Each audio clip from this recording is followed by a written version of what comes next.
ब्रजेश जी, आप अपनी बात को कंटिन्यू करें। नहीं सर, मैं यही बोलना चाह रहा था कि जिस तरीके से पूरे चुनाव कवरेज को नीतीश आप प्रस्तुत कर रहे हो अपने दोनों रिपोर्टर्स के माध्यम से, वाकई दर्शनीय है और बहुत अच्छा लग रहा है।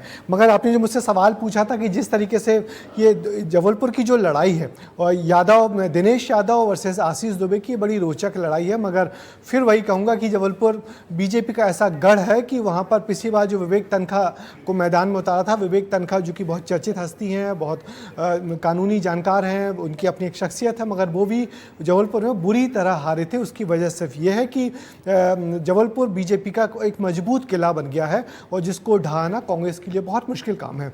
एक बात और, आपने अभी जो दिखाया, अपने जो दुर्गेश दिखा रहे हैं, जो नृत्य, जो छटाएं दिखा रहे हैं, उसमें फिर आपने एक शब्द कहा था कि गौड़, ये गौड़ी कला है, गौड़ी डांस है। तो मैं आपको बता दूं कि जो जबलपुर है पूरा गौंडवाना इलाका का गढ़ है। गौंडवाना इलाका वो कहलाता है जहाँ पे जो गौंड राजा थे उनका पूरा इलाका कहलाता है। जहाँ पे मंडला है, जहाँ पे शहडोल है, छिंदवाड़ा है, ये पूरा इलाका गौंड राजाओं का इलाका था और वो यहाँ के मूल निवासी हैं। और उनके बीच में भी बीजेपी ने अपना एक मजबूत किला बना लिया है, एक पूरा अपना इलाका बना लिया है जहाँ पे हर बार बीजेपी लगातार जीतती आ रही है। और शायद यही वजह है कि यहाँ पे रानी दुर्गावती, राजा शाह, ये सब लोगों का एक पूरा गढ़ है, किला है। और यही वजह है कि जिसके चलते लंबे समय से बीजेपी यहाँ पर बनी हुई है और बार बार अमित शाह भी यहीं आते हैं, मोदी जी भी यहीं आते हैं और जो भी बड़ा नेता है नड्डा जी भी यहीं आते हैं। तीनों इन बड़ी शख्सियतों को जबलपुर बहुत प्रिय है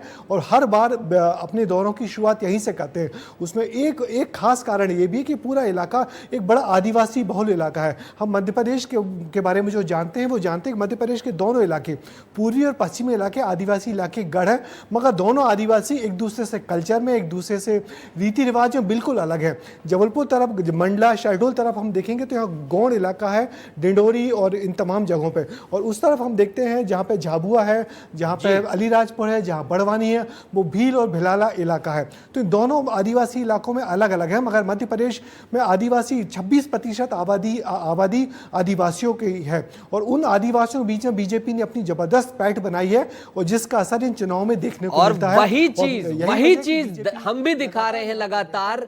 अमूमन जो हमारे प्रतिद्वंदी हैं या कॉम्पिटिटर हैं वो सोच लेते हैं कि खबर दिखाकर काम चलेगा, लेकिन ये विश्लेषण आप देखिए, जो ये बातें हैं, ये कलर्स आपको रैलियों में भी नजर आए, लेकिन इस डेप्थ में जाकर आप अभी देख पाए, विस्तार न्यूज में देख पाए।